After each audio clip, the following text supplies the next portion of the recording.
Hello, and a very warm welcome to today's sharedserviceslink.com webinar, where we're looking at what to ask when buying e-invoicing, the 7 truths to getting it right, and what happens if these truths are overlooked. So I extend to you a very warm welcome indeed. My name is Susie West, and I'm your presenter for today. I am the founder and CEO at sharedserviceslink.com, and as many of you know, sharedserviceslink.com is a business community for leaders in finance shared services. And as many of you will be very familiar, e-invoicing is a topic that's a very central theme to finance shared services leaders right now. So as far as your input in this session, I would just really like to ask you, please, to make sure that you get the most out of it. Send me your question nice and early, and do make sure that you do utilize this as an opportunity to get further information that will help you on your e-invoicing journey. The sooner you send me the question, the more likely it is that it will be answered. And do remember to stay online for the last 10 minutes of this session. So let's have a look at the intention of this session. The e-invoicing market is most certainly maturing, and when I speak with service providers who are reaching out to the finance shared services market, the general feedback is that there is a maturity of awareness within the market that perhaps didn't necessarily exist at that level 2 or 3 years ago. So generally, when people are buying e-invoicing, they are much more aware of the kinds of questions that you need to ask in order to make sure that you're getting a service that fulfills your many, many requirements. But still, there continues to be a little bit of uncertainty in the detail of what those questions should be, and specifically what to do with the information that you get back. And it's really important when you're going through, say, an RFP process or just a tendering process of sorts, that you make sure that you are asking all the right questions so that you can tell the real difference between the different parties that have indeed responded to your RFP. So what we're going to be looking at is the questions that you can ask the market and the service providers to ensure that you can actually tell the difference between each of them in order to qualify which one is most suitable for you, and what to do with the information that you get back, and what are the 7 truths to getting this bit of the process right. So that really is the intention of this session. So let's just kick off with the starting point.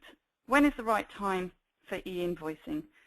So many of you will have gone through this particular part of the journey, and it starts really with understanding exactly how many invoices you receive from your suppliers, and also with that, understanding what your supplier landscape looks like. Are you very heavily weighted to high volume suppliers, which would suggest that an e-invoicing program could be a very quick win for you. You get some nice quick wins there because you've got some very high volume suppliers invoicing you today. But how many invoices do you process, and therefore how many invoices are potentially in scope for this program? What is your first time match rate? So essentially, how elegant is your purchase to pay process, or how broken is it? And if your first time match rate is actually nice and high, and you don't have a very high bounce rate or exception rate, then again, I think you're in a very strong position to start rolling out electronic invoicing, and for it to be a very successful campaign. And really as well, what percentage of your invoices are received into a centralized environment?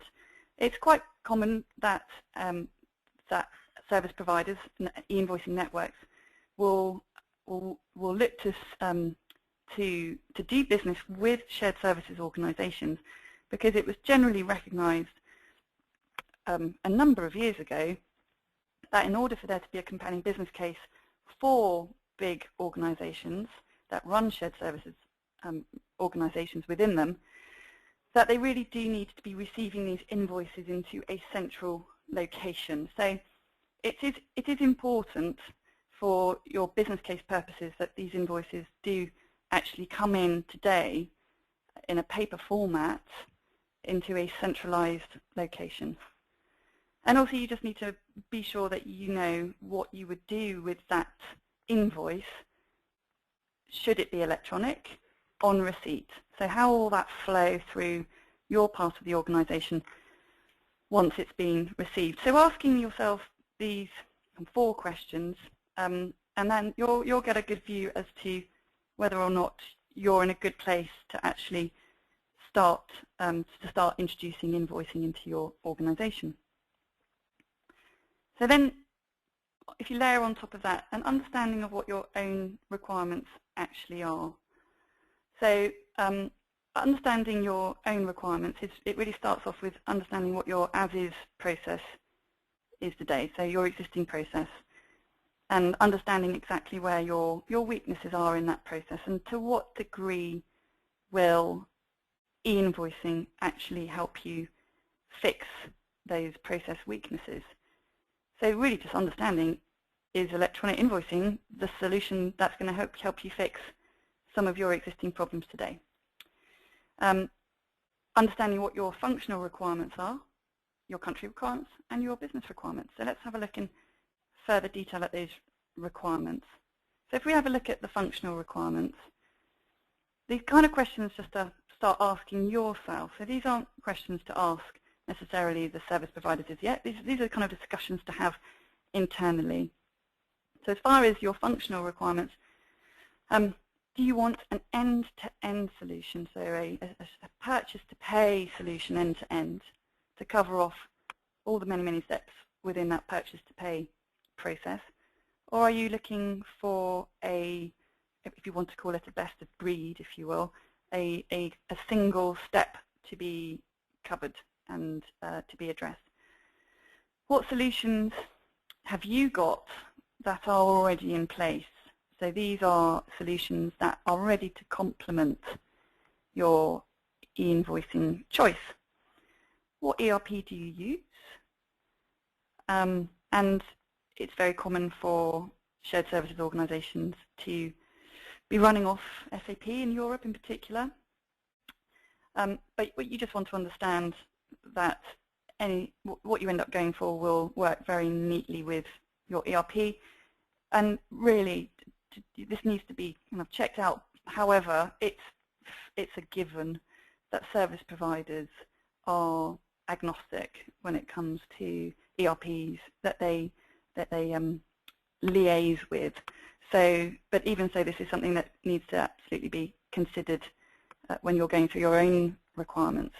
And really, what do you want your e-invoicing solution to do for you? So this is kind of adds on to the end-to-end or single step. What supplier portal functionality do you want it to have? Do you want it just to deliver the invoice, or do you want there to be added functionality for the benefit of the supplier and for the benefit of you as the buyer? What kind of reporting functionality do you want from it that perhaps you don't have in your existing system landscape today? Do you want it to be offering things like dynamic discounting, supply chain financing? Do you want your service provider to be handling other transactions in addition to the invoice?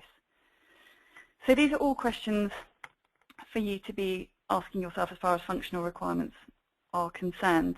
And then if you have a look at your country requirements, what's your geographical footprint? If you were to look at where the bulk of your business is taking place, are we talking about 3 or 4 key countries in Europe? Are we talking that there's a fairly even spread?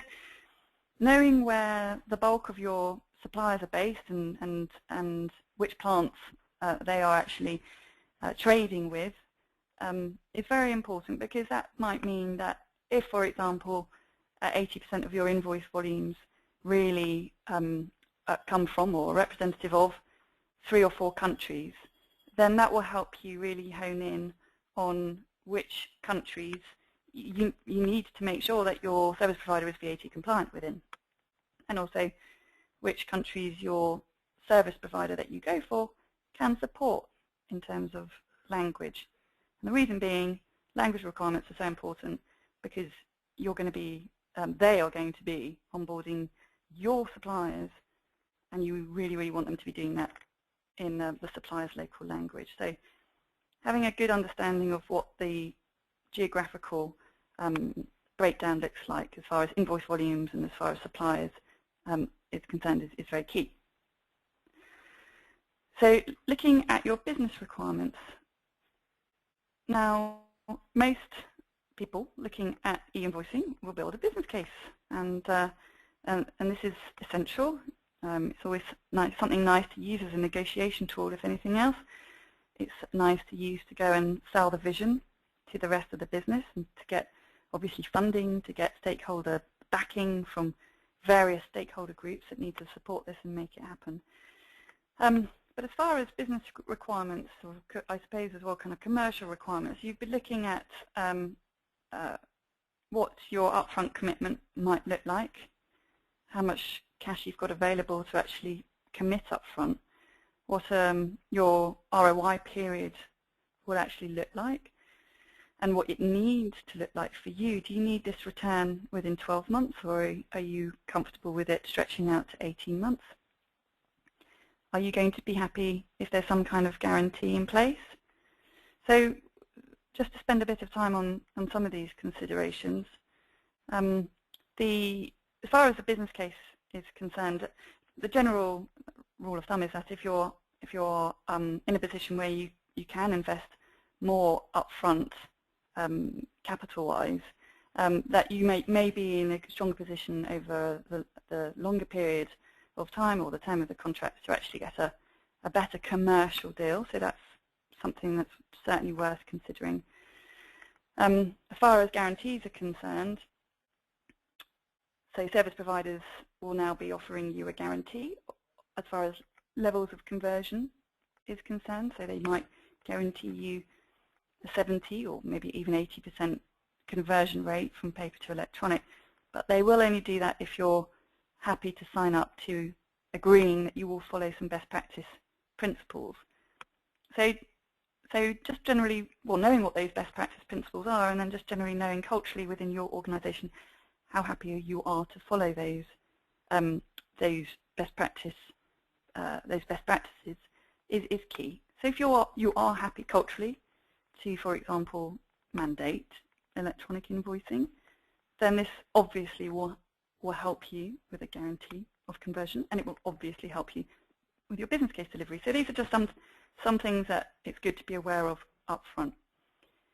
And also knowing internally what your own resource requirements are. So resource requirements when it comes to electronic invoicing normally stem from 3 departments: finance, procurement, and IT. And the 2 chief ones really within that are finance and procurement. And we're going to spend a little bit more time on that later. But understanding that resource needs to be allocated for this, because this is a serious program that needs serious resource commitment from your end. And unfortunately, it's not something that people can roll out whilst doing their full-time day job. So it's not, considering it as some kind of hobby is lining yourself up for failure, I'm afraid. So really knowing what resource bandwidth is like within your own organisation is key, but we'll come on to that in a bit more detail later. And also understanding the relationship that you have with your suppliers and what your supplier landscape looks like. So are some of your suppliers also your customers? And if so, how many of them have that dynamic? And what kind of volume of invoices come from those kinds of suppliers? And are you happy to be forcing or mandating e-invoicing with those types of suppliers, given that they're also your customers? Just generally, what's kind of the nature of the relationship that you do have with your suppliers? How compliant have your suppliers been in the past when you've asked them to do something that has involved change? Something simple, maybe sending their invoice to a new PO box. How compliant have they been doing that? And yes, understanding just generally what your supplier landscape looks like. For example, do you have a high number of suppliers that are medium to high volume, or do you have a high number of suppliers that are indeed very, very low volume, and most of your invoices actually come from most of your suppliers rather than just a small number?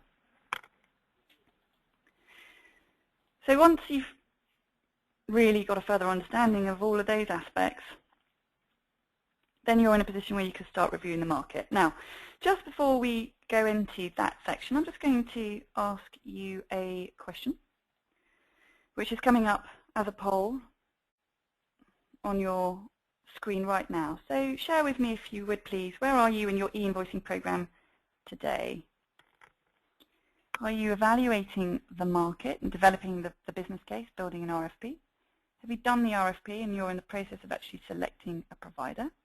Have you actually signed the contract and then you're kicking off the project? Or are you actually into the live project now? Or other? So only 50% of you have voted. We do try and get these numbers up nice and high. So if you could tick the box, most appropriate to your own stage in this journey, and closing the poll. We're at 67%. If you haven't responded, please do so. Closing the poll in 3, 2, 1. Let's have a look at the results. So 69, 70, no, we've got, so that's good. We're up to 71% of you responding there, so let's have a look. Coming up on your screen now. So that's quite interesting. I think, you know, the fact that obviously the topic of this will attract people that are evaluating the market and developing the business case and building the RFP. So I'm really hoping that those 48% will take a lot from this. 7% have done the RFP and are in the process of selecting a provider. 10% have actually signed the contract and kicking off the project, so exciting times for you. 14% you're actually into the live project, and 21% other. So interesting results there. Thank you. Okay, I'm going to ask this other question following on from that first poll. So coming up on your screen now, how confident are you that you can tell the main providers apart?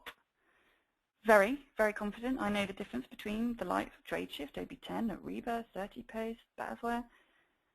Confident. I know the key differences. Not all the differences, but the key differences. Not that confident. They all sound very similar to me. And we're not at that stage yet where I need to be able to tell them apart or other. So this is a really key question, and there is, admittedly, there are lots of messages that go out to the market, and they can all sound the same. This is why we're running this webinar today. So what position does that put you in terms of how confident you are in your ability to be able to tell them apart? 64% of you have voted. If you haven't voted, please do so. Closing the poll in 3, 2, 1. 70% of you responded, so thank you for that. Let's have a look at the results. So I think if you're not that confident, you'll take huge comfort from these responses. 5% of you very confident indeed. You know the difference between Tradeshift, OB10 and Ariba. So well done for that. 28% of you are confident, know the key differences. But interestingly, I think this is what's key. 44% not that confident. They all sound fairly similar to me. 21% of you aren't at that stage yet where you necessarily need to have that level of confidence in order to move forward. So thank you for that. Now let's move on. Okay, so yeah, if we do have a look at the market, why is there so much confusion? Well, there's confusion because there are over 400 technology providers saying that they do e-invoicing. So it can be confusing, and you might already be working with a provider for some software within your P2P system, and they might be in a position where they can take an electronic invoice file, and therefore they say that they do e-invoicing. But are they a network, or are they just in a position where they can just take a data file? So this is really, really key. So when you boil down the 400 vendors that say they do e-invoicing to the organizations or the service providers that actually provide a network, and this is the key aspect, a network, then you'll slim that list down to maybe, I mean, there isn't a definitive figure, but 20, 30, 40 actual networks where a supplier can connect once in their lifetime and once only and when buyers connect to the same network, they can use the existing connection. They don't need to recreate a new link.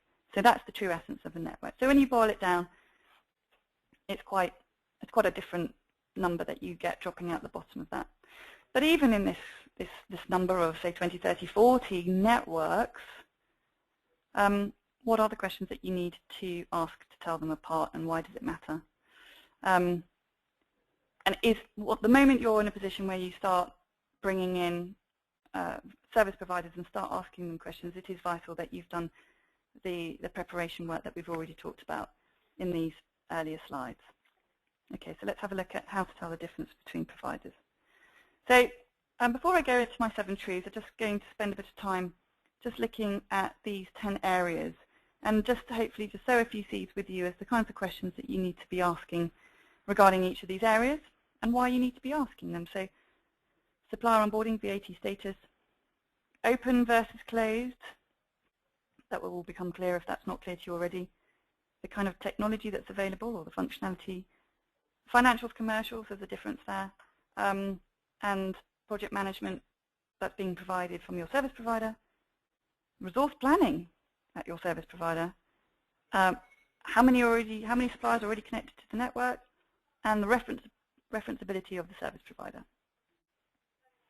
So let's start with supplier onboarding. Now, why is this important? It's been recognized for a while that e-invoicing is not an IT project, it's not even really a technology project, it's a service-oriented project that involves huge change management. And if you can get the change management piece right, the chances are that your e-invoicing program will be a success. So if you're thinking about it, you're asking your suppliers to play ball, to participate in your e-invoicing program. And if they don't, you will not convert your invoices to electronic. So most of the leading e-invoicing networks offer an onboarding element to their service, so that you don't need to learn the skills to go out and do this yourself, which is, let's face it, a relief.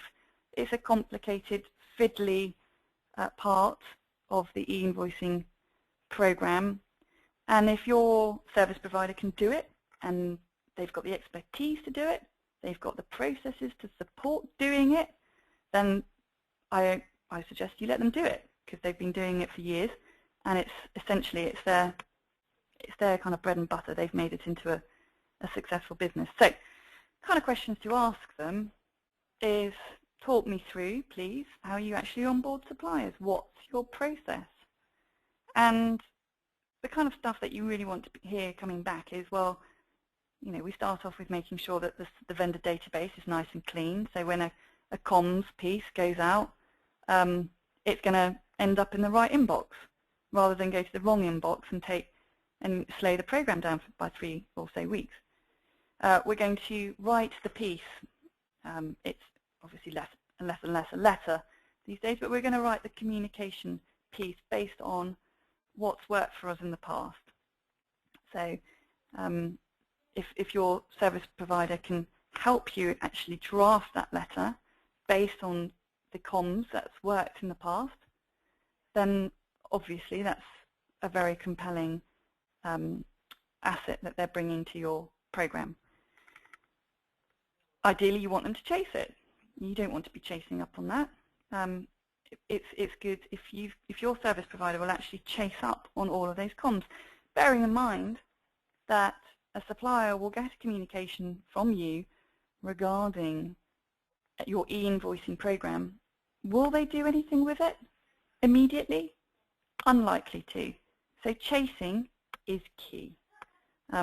The supplier onboarding does not end with the letter or the comms being sent out.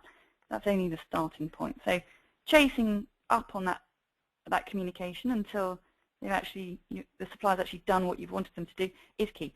Signing them up and then technically working with them to set them up so that they can be live.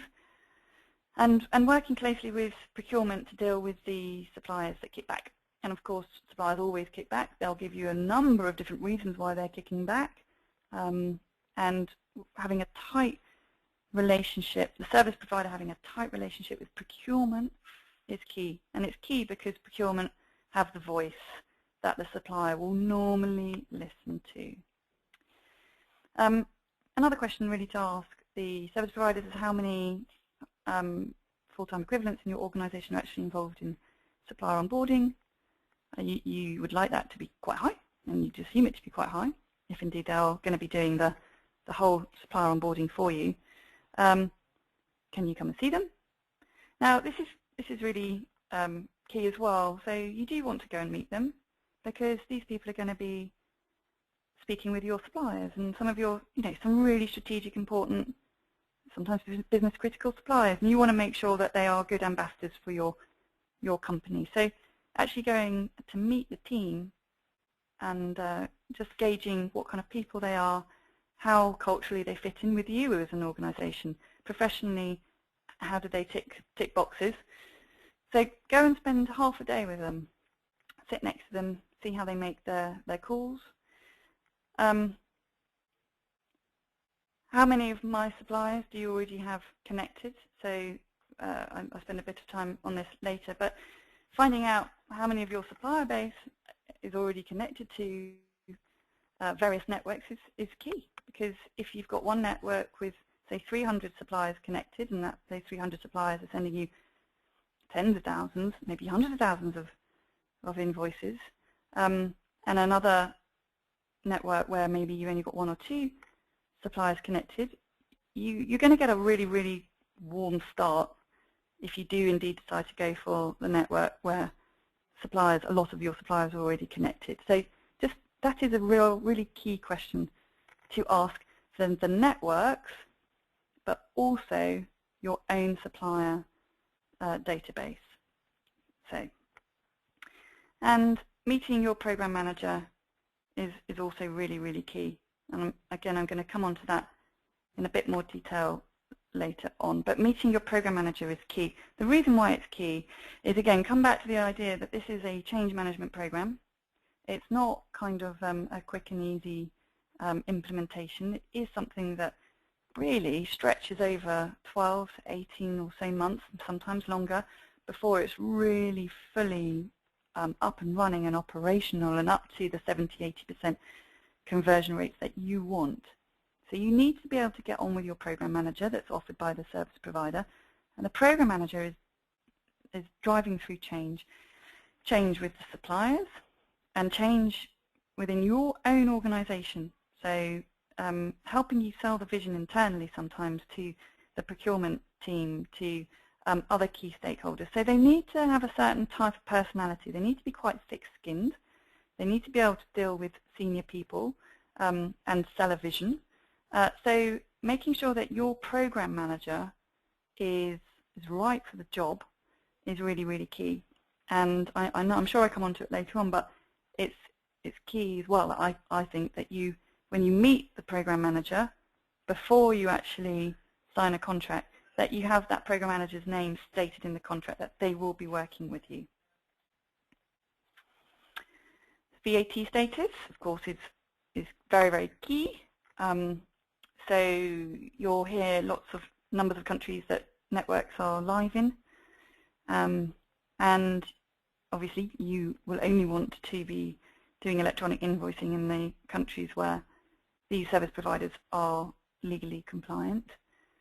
So questions to ask here are, which countries are you legally transacting electronic invoices without the need for a paper backup, because you don't want your suppliers to be sending a paper version as well, just to tick that legal box, because that will weaken your supplier onboarding campaign. How are you complying with local law in terms of archiving? Who do you work with in terms of securing compliance? Is it KPMG? Is it PwC? Can we speak to them directly? That might be quite tricky, because I don't think on the whole, if you try and speak to them directly, they'll necessarily want to talk to you about that relationship. But you do want to know who your service provider that you're speaking with actually liaising with and working with to secure compliancy in various countries.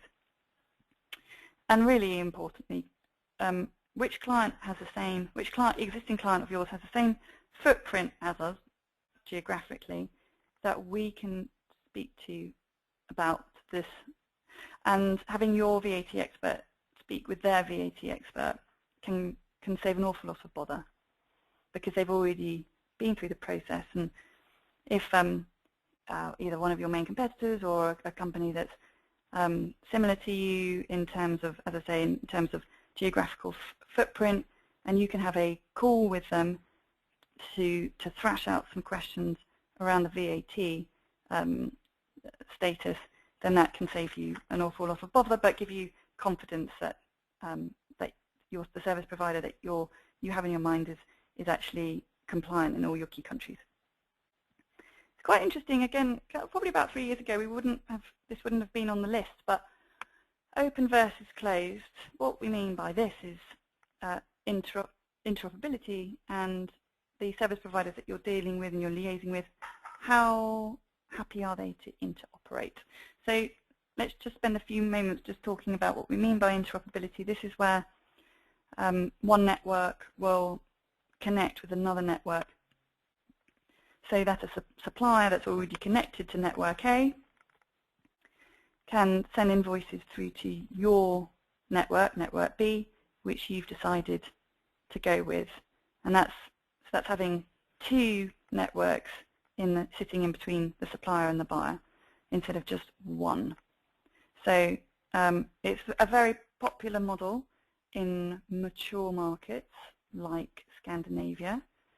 And it's a consideration for sure in Western Europe and other parts of the world. And certainly the direction that as a rule, networks are open to. They know that at some point it will be a given that there will be a strong presence of the interoperability structure or model when it comes to electronic invoicing. So asking the networks how they feel about interoperability, what's their stance on interoperability, how many invoices are actually coming through interoperability relationships right now, how many interoperability partners do you have, and if a service provider approaches you to interconnect with them or interoperate with them, what's your stance? So really just getting an understanding as to what their view is on interoperability they're important questions to ask. There are some providers out there who really push the interoperability model, and that's their main kind of route to market approach. And there are others who like to go more direct but will entertain interoperability as and when it's needed. As far as technology is concerned, so technology obviously has an important part to play in electronic invoicing. There is a technology aspect to it.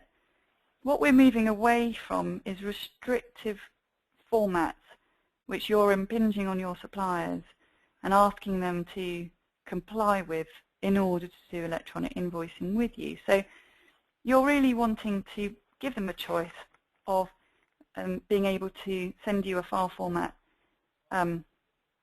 which is from a list of many, many file formats, which is most accommodating for them, or to be able to send them any file format.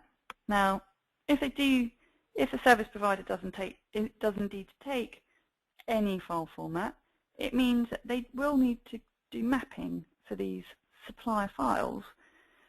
You can't take any file format and not do mapping. So this is a key question to ask. Do you actually do mapping for each of these different supplier formats? So if they do mapping, it means that the change for the supplier is minimal.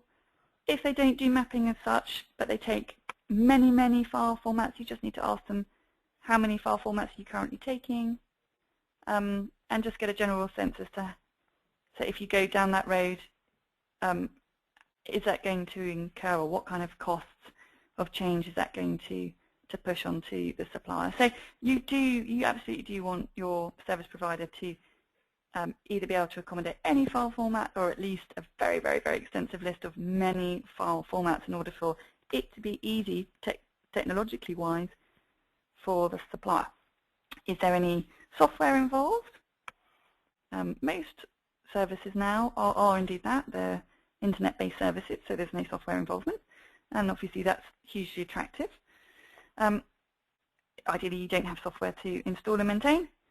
And what are the different types of solutions for the large suppliers and the small suppliers? Because obviously they're not going to be using the same kind of solution, so it's going to be different, isn't it? You're not going to ask your small suppliers to potentially be sending you through an integrated file, for example.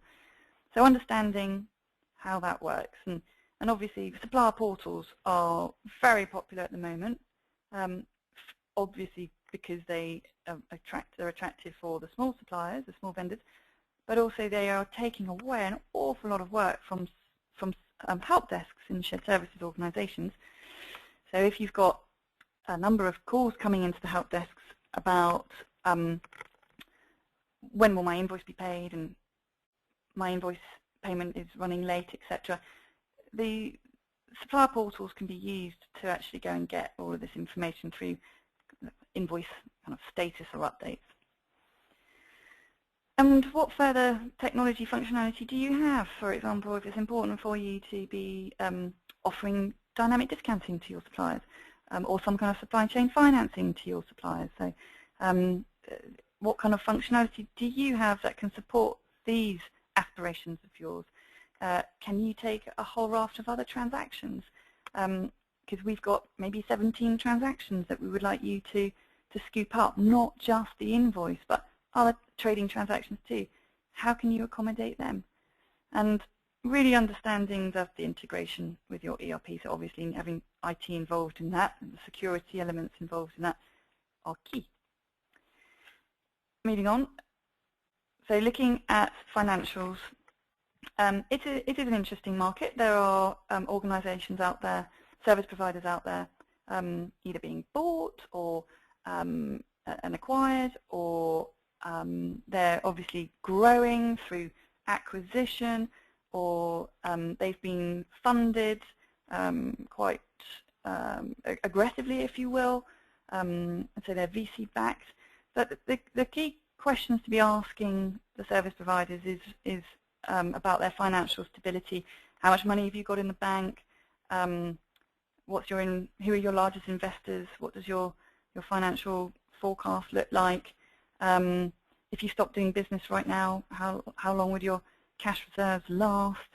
What are your future plans, bearing in mind that you are going to be signing up to a 3 or a 5 or plus year contract, and there is M&A happening in this market, so you probably want to know if indeed your service provider will be purchased by another organisation in the future, and if so, how will that affect you? So it's good just to have a visibility or a sense of this, and also just understanding what revenue, what percentage of your revenue actually comes from e-invoicing, and this will just give you an idea as to how seriously your service providers actually take e-invoicing today.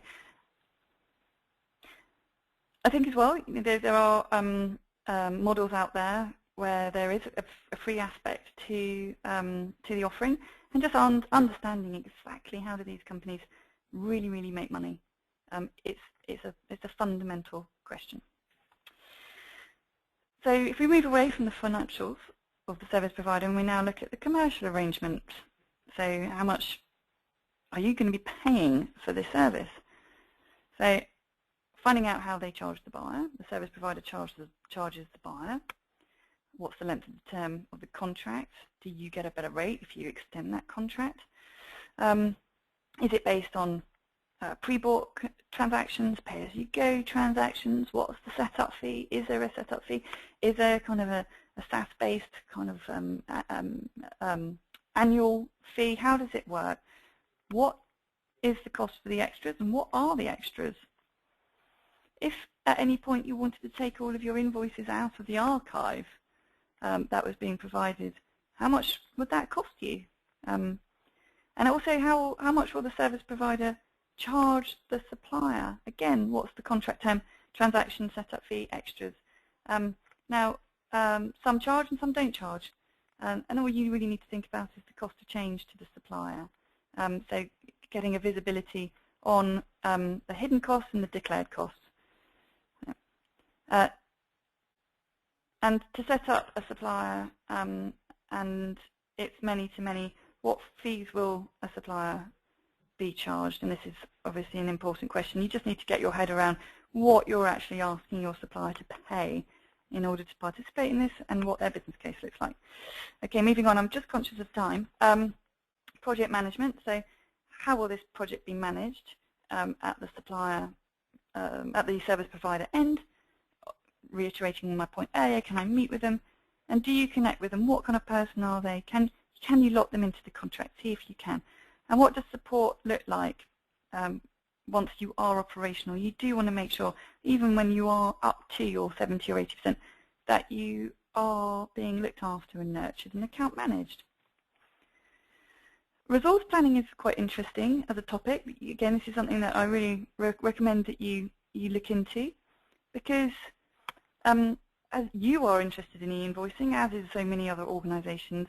So let's just imagine that a service provider signs up 5 companies in that 1 month. How are they going to manage those 5? How have they resource planned for those 5? And where are you going to be in that queue of 5? Are you going to be at the top? Are you going to be at in the middle? So how can you make sure that you get the priority that you should have? And how have they resource planned for these 5, for example? And how can you get comfort that, once your easy wins are on board in terms of suppliers, so let's say your really high volume suppliers have come on board quickly, how can you make sure that your service provider is going to put equal amounts of energy into getting the hard ones on board, the middle volume ones and the low volume ones? How can you make sure that they'll put as much effort into those types of suppliers instead of maybe diverting their attention and going out and getting other high volume suppliers for other clients on board? So you really need to get an understanding of what the treatment will be once you've signed up. How many people will actually be working on the account, on you as an account? Okay, and what will happen in 3 months when more accounts come on board? So just, as I say, asking about the resource planning aspect. How many suppliers are already connected? So it's important that you ask the service providers that you're speaking with about how many suppliers are already connected, but also sitting down with your chief suppliers and asking them who they're using. And that will be insightful too. And really, what do we mean by connected? Well, we mean transacting. So not just kind of signed up to, but we actually mean transacting with. And out of all these suppliers that are connected, how does that translate into actual invoice volume? For the suppliers that are already connected, what does it mean if you were to come on board? Do they actually need to fuss around and do something else should you come on board as a new buyer? Or do they just flick a switch and off they go? What's the consequence of you coming on board as far as they're concerned? And what does this connected volume mean as far as your business case is concerned? So if you've already got 200,000 invoices on a network, what does that do to your business case? And finally, let's have a look at referenceability, because this is where it all boils down to. You really, really do want to be talking to the service provider's clients, and it's an idea to go and see them face-to-face rather than go and have a call with them, and ideally go and speak to 3. So it might sound laborious, but it's well worth it. You can find out an awful lot just having that face-to-face chat and avoiding the phone, because you can tell a lot more when you're speaking to them directly. So it's always good, obviously, if you're in the chemicals industry, to go and meet with buyers that are already using a network that you're keen on, to go and sit down with them, so to understand a bit more about how they're using the network. So if they are aligned to your industry, that's always useful, but it's not imperative.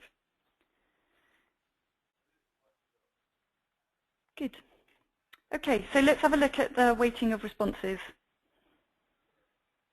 So this is how I've weighted it. You can see obviously it's coming up to 100%.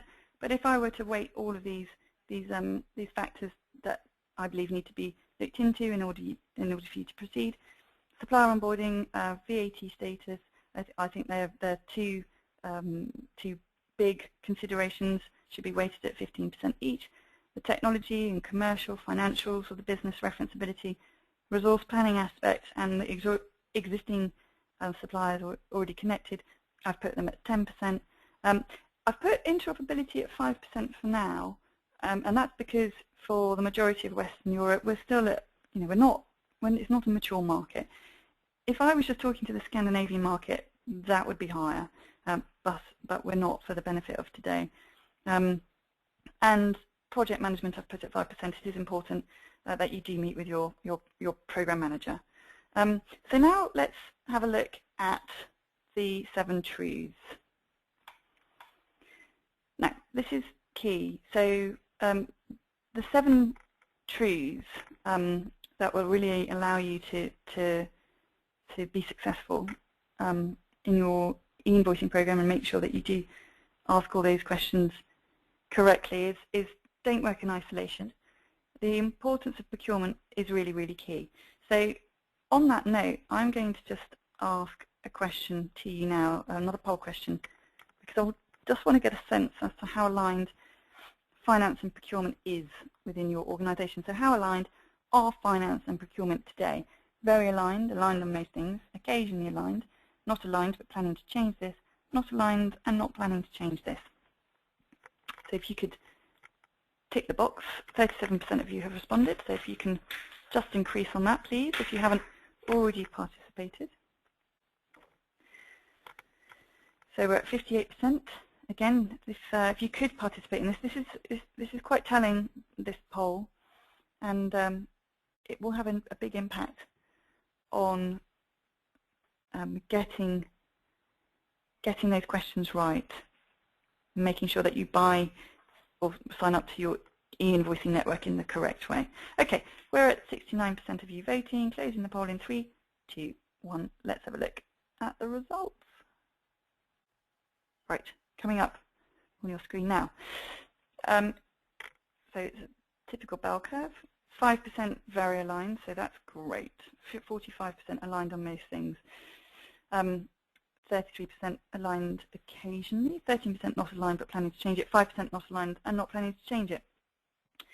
Now, for the 5% where you're not aligned and you're not planning to change it, my observation is that if finance try and do this by themselves, it really hurts. And the 70 or 80% conversion rates just end up being an aspiration rather than a realization. So my rule number 1 would be don't work on this alone. The procurement team has such a big play in making this successful, and engaging them right at the beginning of the process, i.e. at the beginning of the journey that we've just covered here. So engaging them when you're understanding your as-is process and understanding your own requirements, and then working through that RFP journey, not because an RFP is a procurement thing, but having them really involved as part of the evaluation team is really key. And it's key because suppliers listen to procurement. Procurement owns the supplier base, not finance. So I've heard again and again, getting a letter or an email that goes out to the suppliers asking them to do electronic invoicing, which is signed off by the global head of procurement and the CFO, is very, very impactful. So doing this as a tight collaboration is absolutely key. So for those, 5% not aligned and not planning to change it, please reconsider this. The 13% not aligned but planning to change this, good. And hopefully this webinar is showing you that it is very important to be working in collaboration. Okay, my final question, which I will just share with you as well, is, to what degree do you appreciate that procurement has to be engaged to make this work? High degree, they are critical to our success.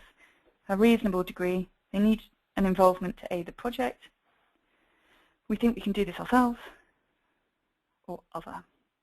Only 42% of you responded, so please, please, please, just for the benefit of gathering meaningful information, please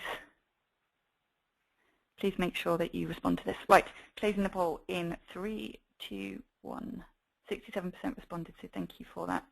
Okay, it's clear, it's evident. 76% of you tick the box saying to a high degree that you appreciate that procurement needs to be engaged. It's a given. They are critical to your success. The 3% that really think that you can do this by yourselves, please, I urge you, if you're going to take away one thing from this, to reconsider that and have them involved. Okay, so another truth to getting it right when you're buying e-invoicing is building a business case with obviously headcount savings in it, and dynamic discounting or supply chain financing, but factoring that in as well. But the dynamic discounting aspect to your business case can be huge. So it makes it very, very exciting indeed if you've factored that in. Expect to pay for the service.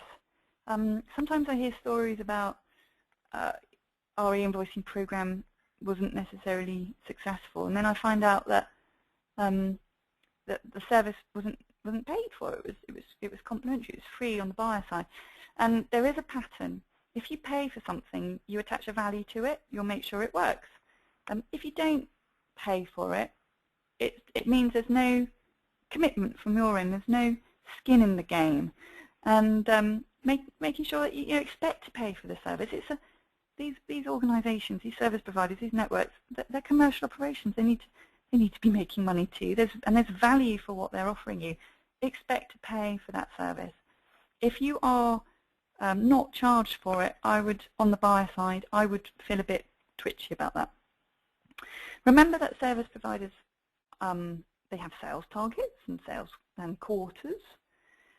They have boards to report to on the whole, so use that information, understand when their end of quarter is, and make sure that when you are coming to sign a contract that you're using the timing to get a preferable deal. That can work in your favour. Lock in the program manager if you like them. They are key. And know that you are competing against other signed or signing up clients.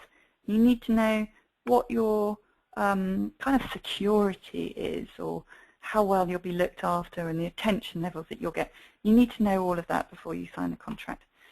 Plan the implementation resource at your end.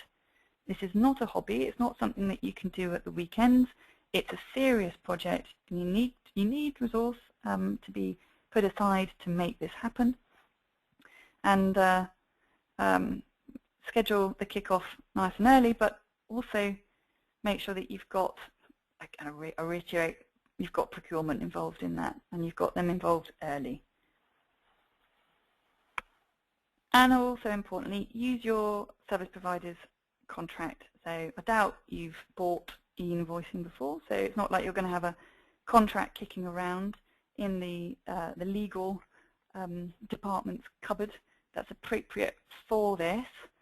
So use your service provider's contract, because obviously they've been dealing with this for quite some time.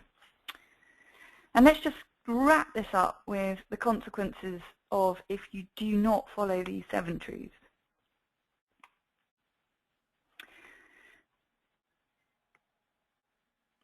So if you do work alone, and this really is for the 5 or so % that think that they can do this themselves, sorry, the 3 or so % that think they can do this themselves, the conversion rates will be low as a result. It's almost a given, and I know you're sitting there probably thinking you just don't want to hear it, and it's not true. But in all of my experience where I've been close to companies that have rolled this out, the collaboration between finance and procurement has been absolutely key. And for those that haven't engaged procurement, they've started from scratch. build a business case with headcount savings and all the exciting numbers that come from dynamic discounting, especially right now. Dynamic discounting is a great time to do dynamic discounting because enterprises, i.e. you, the buyer, are sitting on a lot of cash because you've taken out a lot of investments from Europe and investments there. So you're sitting on a lot of cash. And remember that your suppliers that aren't, on the whole, large enterprises, they want that cash. They want to be paid early. So factor all this stuff into your business case. A business case can look a lot more exciting. If you're not considering dynamic discounting, you could be missing out on a huge opportunity. Expect to pay for the service. On the buyer side, free does not necessarily mean high value. So if it's being offered to you free, or if, even worse, if you are signing up to it because it's free, just ask yourself, how seriously are you taking this program? Will it be more successful because it is free?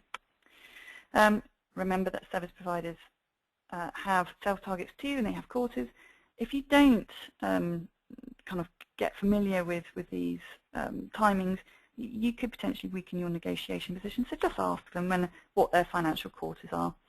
Lock in the program manager and know that you are competing with other signed clients. You don't want to get downgraded. You are very important. Your program and your business case delivery it really relies on the priority that your service provider gives your program. So you want to make sure that you're not downgraded and that you lose, that you keep momentum. Plan the implementation resource and schedule a kickoff nice and early. And you will need procurement there, and you'll need the right people from procurement there, and ideally a very senior person from procurement being the sponsor there. Not taking this program seriously will absolutely lead to poor conversion. Typically, when I'm speaking to organisations again where the program hasn't gone as well as perhaps they'd wanted to initially, it's because they just hadn't assigned the right resource for it.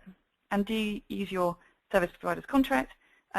Yes, you'll be spending a lot less money on legal teams drafting something that you don't have, and you can utilize something that already exists and get going and focus on kicking off the project.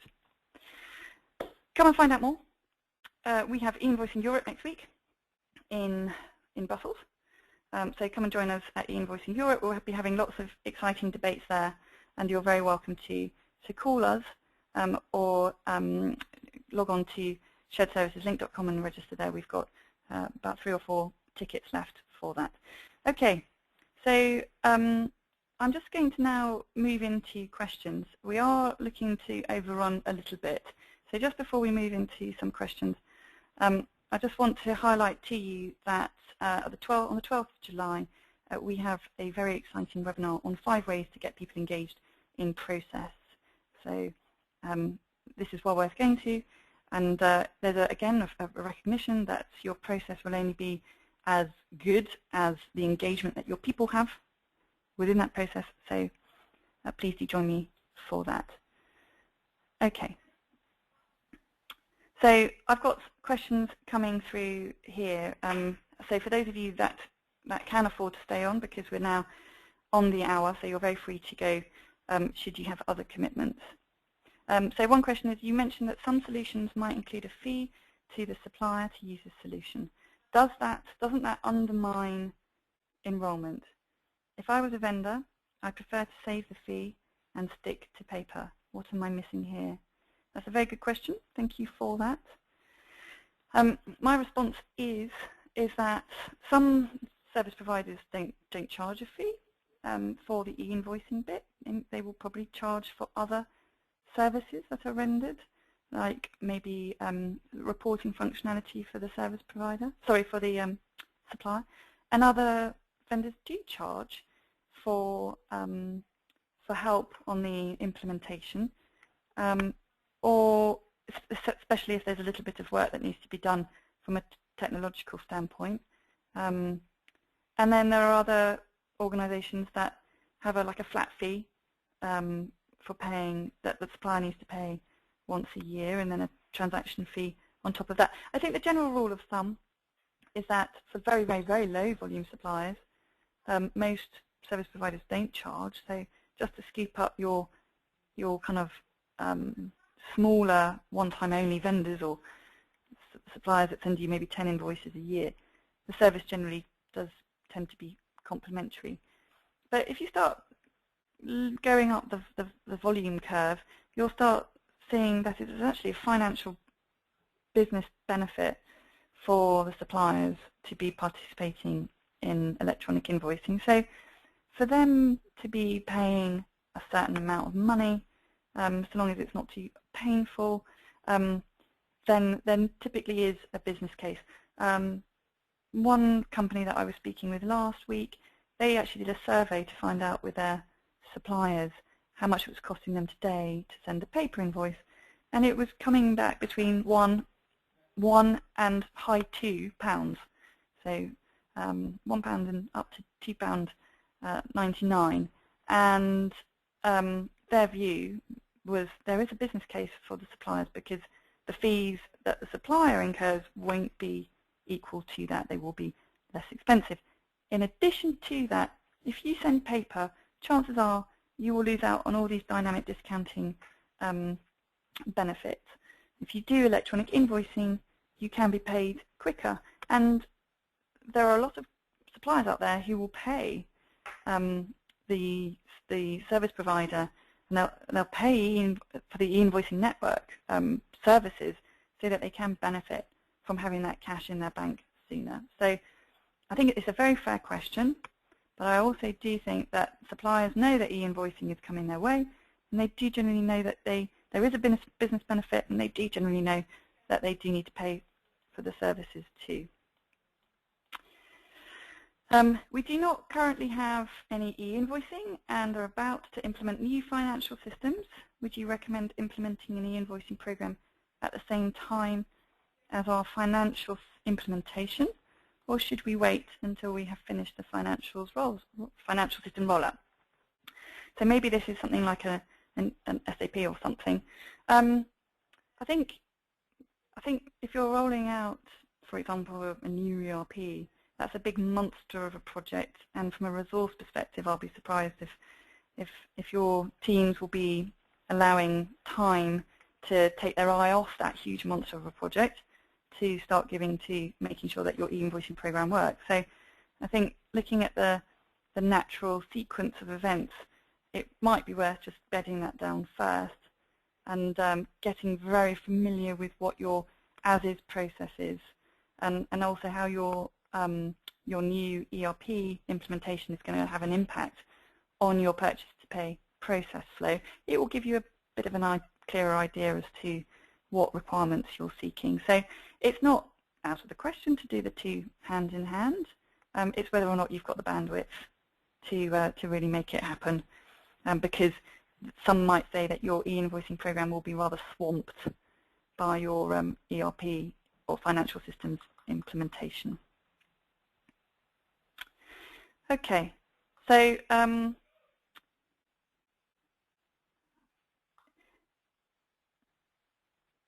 okay, and I think it's also quite clear as well that what we are talking about here is pure electronic invoice data.